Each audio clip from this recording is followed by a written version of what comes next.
Isaiah 44. And now listen, Jacob, my servant, Israel, whom I have chosen. This is the word of the Lord, your maker, the one who formed you from the womb. He will help you.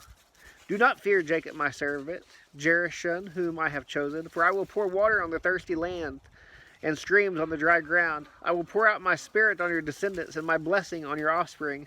They will sprout among the grass like poplars, flowing by flowing streams. This one will say, I am the Lord's.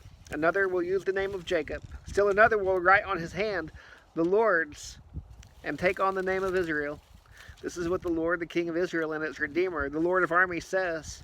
I am the first and the last. There is no God but me. Who, like me, can announce the future? Let him say so and make a case before me, since I have established an ancient people. Let these gods declare the coming things and what will take place. Do not be startled or afraid. Have I not told you and declared it long ago? You are my witnesses. Is there any God but me? There is no other rock I do not know any. All who make idols are nothing, and what they treasure benefits no one.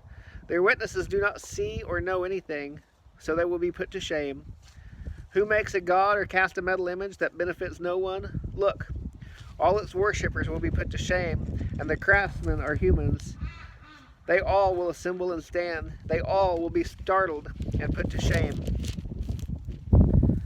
The iron worker labors over the coals, shapes the idol with hammers, and works it with his strong arm. Also, he grows hungry, and his strength fails. He doesn't drink water and is faint. The woodworker stretches out a measuring line. He outlines it with a stylus. He shapes it with chisels and outlines it with a compass. He makes it according to human form, like a beautiful person, to dwell in a temple. He cuts down cedars for his use, or he takes a cypress or an oak. He lets it grow strong among the trees of the forest. He plants a laurel, and the rain makes it grow. A person can use it for fuel. He takes some of it and warms himself.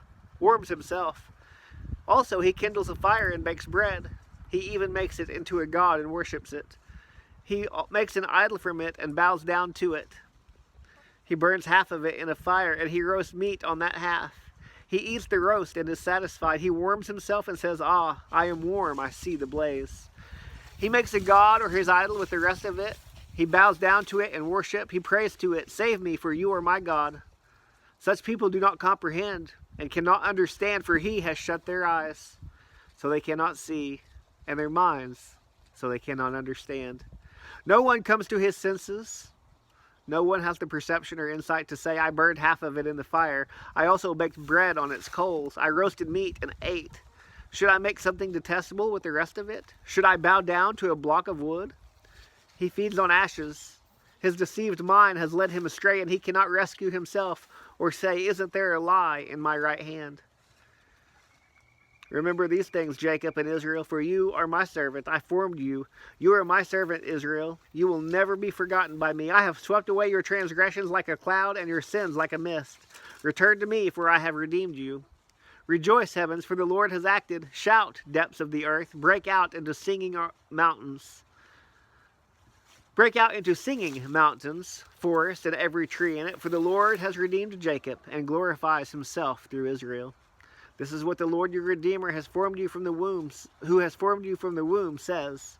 I am the Lord who made everything, who stretched out the heavens by myself, who alone spread out the earth, who destroys the omens of the false prophets and makes fools of diviners, who confounds the wise and makes their knowledge foolishness, and who confirms the message of his servant and fulfills the counsel of his messengers, who says to Jerusalem, she will be inhabited, and to the cities of Judah, they will be rebuilt, and I will restore her ruins. Who says to the depths of the sea, Be dry, and I will dry up your rivers. Who says to Cyrus, my shepherd, he will fulfill all my pleasure, and says to Jerusalem, she will be rebuilt, and of the temple, its foundation will be laid.